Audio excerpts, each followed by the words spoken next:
All right, so the next one here, China tells the ICJ that Palestinians have the right to use armed force. So this article is from Middle East Eye, and it's a very interesting story because I'm surprised to see that China did this. So this is at the ICJ, International Court of Justice, the hearing, the trial on Israel's occupation of the West Bank and Gaza, separate from the genocide thing.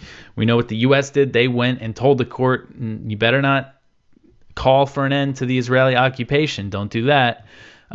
China, in their testimony, they said that Palestinian people have the right to use armed force to combat the Israeli occupation of their land, calling it an inalienable right well-founded in international law.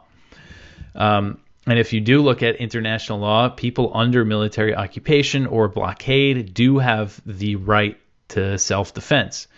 But just to see China, because China usually stays neutral with most conflicts, they've certainly been vocally more sympathetic towards the Palestinians over the past few months and critical of what's happening in Gaza, like most of the world has. But this is a pretty strong statement to hear from China, so I was just surprised by it. I thought it was interesting. Beijing's envoy to the UN said that there were various people who freed themselves from colonial rule, and they could use all available means, including armed struggle. Palestinian people declared the establishment of State Palestine in 1988, which has been recognized by over 130 countries.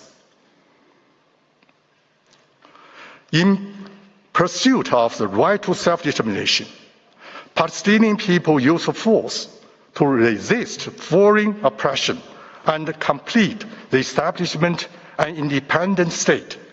Is inalienable right well founded in international law.